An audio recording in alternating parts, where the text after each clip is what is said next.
amahoro y'Imana kuri wowe ubana natwi unyuze kuri izi channel zacu zombarizo AMTV show ndetse na Gasabo News 24. Nimba uri mushya hano nagushikaza gukora subscribe cyangwa sabone kugira ngo ujye mu mbere bagerwaho n'amakuru n'ibiganiro tugutegurira umunsi ku bundi. Kanda like sharing ibiganiro bigere kuri hashoboka ndetse twanasangira ijambo muri gahunda y'amakuru unyuza hasi muri section ya commenting. Nge muriye kubana muri gahunda y'amakuru nitwa Etienne Besa. Nyemerera dufatane ikiganza ku kindi inkwerekeze muri Kivu y'Amajyepfo. Mu gihe amahanga akomeje kureberera Minembwe irimo kuvugwa mu nkuru z'ubabare gutotezwa no kwangwa gukomeye abahatuye bakorerwa n'ubutegetsi bw'Kinshasa. Fardc n'igisirikare cya Kongo yarashe indege ya gisivili yavugwagaho gutabara abasivili b'abanyamurenge, indege ritwaye imiti ndetse n'ibiribwa.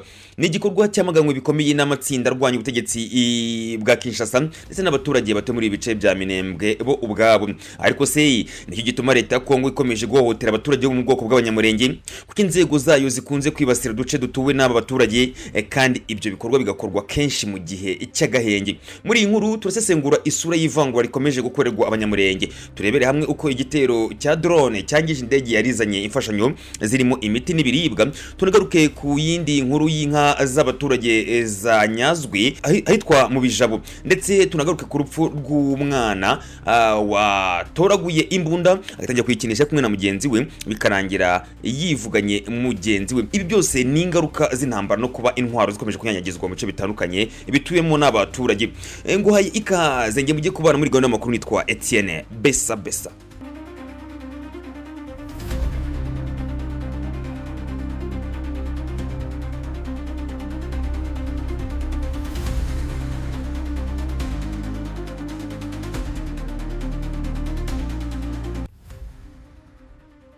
Nguhaye ikaze. Nyemera twerekeze amakuru yacu muri Kivu y'Amajyepfo. Mu Kivu y'Amajyepfo amakuru atugeraho aremeza ko ku cyumweru tariki 30 Kamena muri uyu mwaka turimo 2025 indege nto ya gisivile yaguye ku kigo cy'indege cya Minembwe itwaye imiti n'ibiribwa byagombaga kugoboka abaturage babayeho mu bwigunge. Nyamara bukeye bwaho kuwa mbere Fardc yarasheho ikoresheje drone.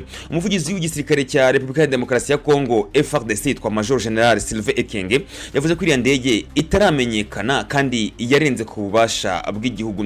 Ariko amakuru yemejwe na twirwaneho na AFC M23 ndetse n'abaturage agaragaza ko iriya ndege yari yemewe n'abafatanyabikorwa mu bikorwa by'ubutabazi ndetse ko yari izaniye ibyo kurya n'imiti abaturage b'Minembwe basanzwe bugarijwe n'inzara, indwara no kubuzwa ubwisanzure.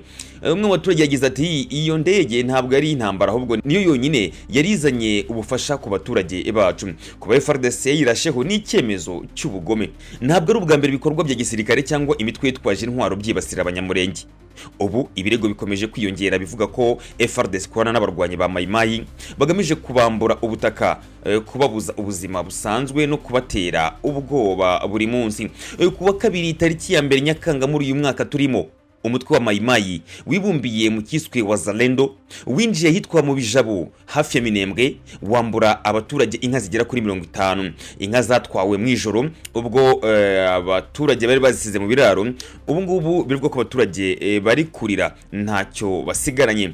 Iki gikorwa cyongeye kugaragaza uburyo abanyamurenge bakomeje kugirirwa nabi hano mu burasirazuba bwa Repubulika ya Demokarasi ya Kongo. Abanyapolitike barimo Moise Nyarugabo bamaganye igitero cya Fardc bavuga ko bikomeje gutuma leta igaragara nk'idashaka amahoro. Yagize ati hashize imyaka abaturage ba Minembwe batagerwaho n'ubutabazi.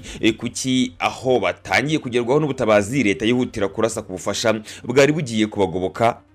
AFC M23 yasuye itangazo rikomeye rivuga ko ibikorwa nk'ibi ari ubwicanyi bushigikiwe na leta ya Kinshasa kandi ko bidashobora gukomeza kwihanganirwa.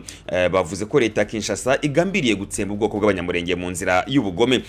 Kuwa gatatu tariki ya 2 Nyakanga mu gace ka karetwa Mishashu hafi ya Minembwe hagaragaye inkuru iribabaje. Umwana w'imyaka 8 yarashe mugenzi we n'imbunda bivugwa ko bayitoraguye hafi y'iwabo. Bari bonyine bari gukina bahita bayikoresha nabi. Umwe arasa mugenzi we mu ijosi, uwo mugenzi we ahita yitaba Imana nkuko bivugwa n'ababonye ibyo biba. Ibi byibukije kandi abandi bana bapfuye mu gihe gishize kubera ibisasu basanga mu bice bikunze kuberamo intambara. Akenshi ibisasu biba byasizwe n'ingabo cyangwa se imitwe yitwaje intwaro. Ese kuki leta ya Kongo y'Abanyamurenge? Impamvu zivugwa n'abasesenguzi n'imiryango y'andi uburenganzira bwa muntu harimo politike y'icarubozo ry'amoko. Leta ntisobanura neza ko Abanyamurenge ari abana igihugu ahubwo bafata nk'abaturage batari abanyekongo. Harafata abanyamurenge nk'inkomoko y'amahanga cyane u Rwanda bikaba intandaro yo kubirenza. Abanyamurenge n'abaturage bafite inkomoko y'abatutsi baba muri Kivu y'Amajyepfo, by'umwihariko mu gace ka Minembwe. Nubwo benshi muri bo bamaze ibisekuruza byinshi hano muri Kongo, hari igice cy'ubuyobozi cya Kongo cyabafashe nk'abimukira baturutse mu Rwanda, cyane cyane kubera isano ry'ururimi rw'Ikinyarwanda n'umuco wabo n'abatutsi bo mu Rwanda. Leta ya Kongo ntiyigeze ishyira abanyamurenge mu moko yemewe n'itegeko muri Kongo, ahubwo bakunze kwitwa abatutsi baturutse mu Rwanda. Ibi bikateza ikibazo mu kugira uburenganzira nk'abandi baturage. Mu mwaka w'1990 aho abanyamurenge bagiye bafatwa nk'abantu bashyigikiye u Rwanda, cyane cyane nyuma y'intambara za AFDL na RCD Goma n'izindi zitandukanye, abanyapolitike ba Kongo bakunze kwifashisha urwango rw'abanyamurenge mu gucamo ibice rubanda, bakabita abatutsi b'inkoramaraso cyangwa se agent de Kigali. Ibi byatumye hari ubuyobozi bw'ingabo n'ubwa politike bushyigikira ibikorwa bibahutaza, bikabanza mu kwangisha abaturage abanyamurenge no kubimisha ubutaka kimwe n'abandi banyekongo. Leta ya Kongo by'umwihariko Fardc y'igisirikare cya Kongo yagigirana imikone na Mayimayi ndetse n'imitwe yiswe Wazalendo igizwe n'amoko y'abanyekongo batemera uburenganzira bw'abanyamurenge. Mayimayi yabaye nk'ingabo z'akarere zishinzwe kwirukana abanyamurenge mu duce batuyemo. Hari aho byavuzwe ko Fardc ikorana na Mayimayi mu bikorwa byo kwambura inka abaturage b'abanyamurenge, kwica abaturage no kubima ubutabazi angaha mu karere ka Minembwe.